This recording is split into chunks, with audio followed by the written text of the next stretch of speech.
Hey guys, welcome back to another art video. Today I'm going to show you how to do something called crayon resist. And a crayon resist is something that looks a little bit like this anyway, where you can see that there's these little thin white lines up here from white crayon being put on the paper first and then paint being put over top of it. The crayon resists the paint, pushes it to the outer edges of it, leaving what's underneath, which is crayon or white paper. So keep following along, enjoy the video, and hopefully yours can look as neat as mine. All right guys, I thought I'd take a moment to kind of talk about the two different things I have here. I got a plain white piece of paper and also a mock drawing of what I want to draw. So since I'm using a white crayon to make this process happen, I kind of wanted to have something on the side here for you to see what I'm trying to draw, because you're probably not going to be able to see me writing with white crayon on this white paper real well. So the plan is start at the middle, make my nice long lines come out from there, and then I'll do all the little short lines that connect the parts of the web together all the way around. And the spider, I'll actually make that with a Sharpie or something else after the fact here. Not with the white crayon, but I'll draw this in later. The string I will, or the web I will, but not the spider. So let's get started. Start right here in the middle somewhere. There's my little white dot. And then I'll just run these lines out.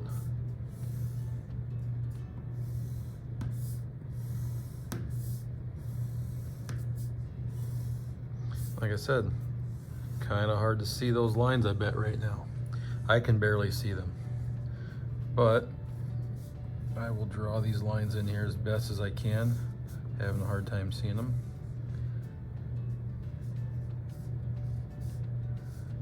They're not going to go from... If I get a shadow, sometimes I can see where those lines are a little bit better. Kind of hard to tell. We'll find them after we add that paint though. That will look pretty cool.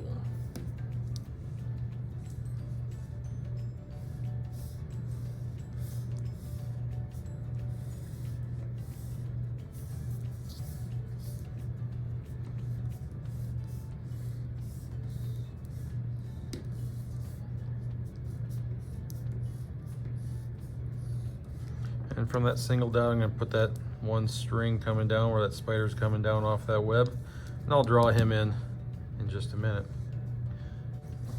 We'll use a Sharpie for that.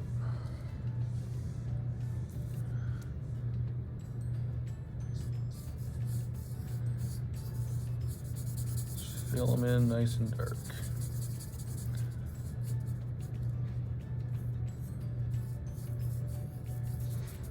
We can give him a little some on the head there.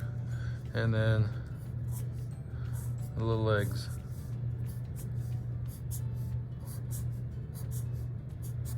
There we go. We are ready for watercolor now.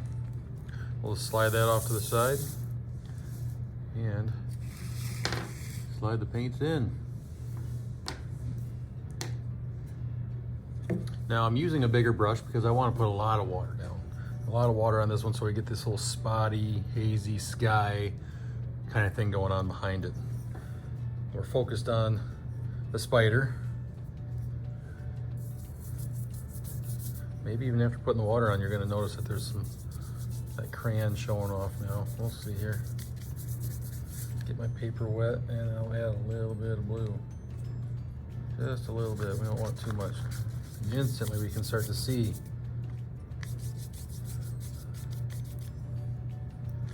those webs coming through.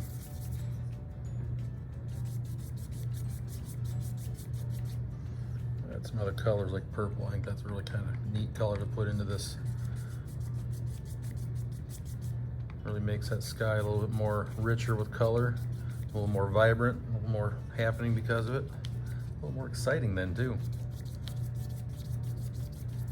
I kind of put it towards the outer edges so it makes it a little bit darker. Water again. You can see I'm using a lot of water. You'll want to use a lot of water in this process because you want to be able to blend that out. We don't want a lot of brush strokes in there. We want to just So you got brush strokes going on. We want it to be nice and blotchy, like an atmospheric thing going on.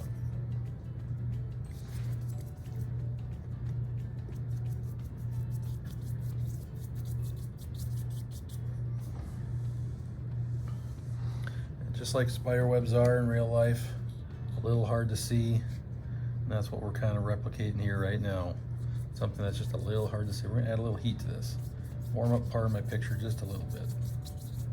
There we go. Not a lot, just a little. Oop, got streaks. Try and go for blotchy, not streaky. There, see how that blends in nicer? Great. There we go. That's a simple little thing right there. Let's think there's some green stuff going on behind there maybe. Put a little bit of green. Blend it in nice and soft. Nice and soft.